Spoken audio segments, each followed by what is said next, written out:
Hey everybody, Mark here. Going to do a review of the Vinci Pro by XYZ Printing. Some nice features I did see what they've done is they have added some pieces of sheet metal here. I guess maybe these bushings have popped out before on the 1.0. It's not another machine, so there is some added features there. Down here, they have thicker rods now, so these look like 12 millimeter rods. Maybe with the bed, it was actually, on the older machines, it was shaking a little bit. So the nice thicker rods will make it a better Z print. Well, let's see some other stuff. Let's go over to the left-hand side. It has a nice spring idler over here to keep this belt tension nice and tight. But one big thing difference about this machine that we actually can look like is there's no motor right here. Where is the motor? So let's go over to the 1.0. And you can see we have the stepper motor right there. See that? Come back over here. No stepper motor. Where is it? Let's open the top door. And it looks like they actually have a Bowden setup for their extruder now. So what happens is the filament's pulled up right here. It goes through this extruder right here. And I'm taking this off. Let's see what's inside there.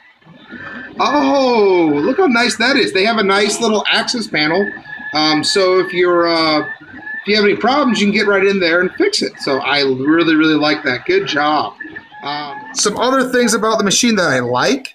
Now they have these little nuts in the back back, left, and right, and front. And this is how you adjust the bed. It actually has a connectivity switch. You might be able to see that's this thing right here. And that's a little piece of metal sticking down on the extruder. It actually goes and touch each one of these each one of these pieces of metal, and it's like a switch.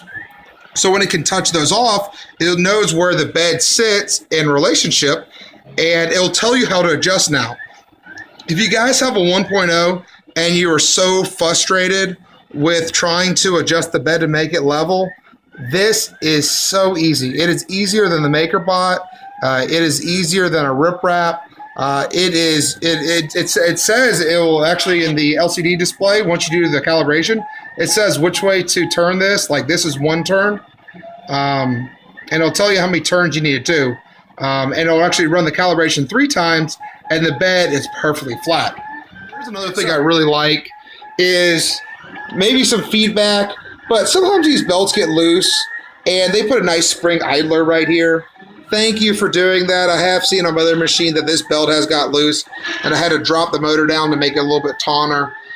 So I think that, DaVinci or XYZ Printing, you guys have done your homework and have done a lot of improvements on this machine. That's why it's $200 more than the 1.0. Some things I did notice. Let's actually do a comparison.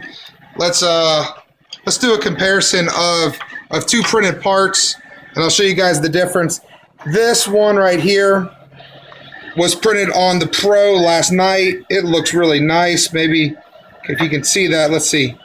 Do you see that quality? That is a good printed part. That is standard settings, 2 millimeter heights.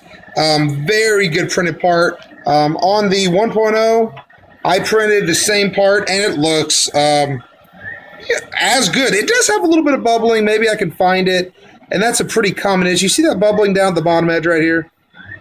See how it has that little bit of bubbling?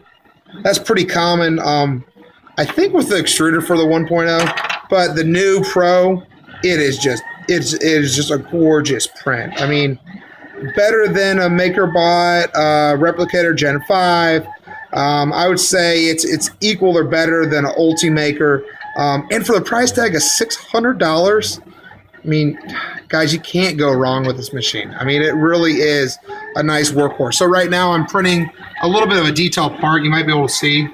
But look at that detail. I mean, you can see the brick and the door and the ramp that's being printed. It looks really, really slick. And as you guys are reading too, it can do different materials. This is just their stock material right now.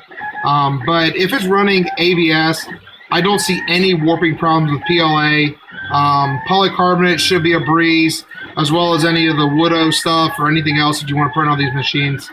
I really think it's going to be a great workhorse and a great addition. Guys, this is, again, I say this is a great machine. I would highly suggest the 1.0 or the Pro. If you have the extra dollars to spend, definitely get all the features that the Pro has. It has some great updated features. I would highly suggest this machine for personal use, for the office setting, engineering. Inside an engineering office, it's pretty quiet. It's quieter than a MakerBot. It's a school setting. It's a great machine for $600. You can't beat the price.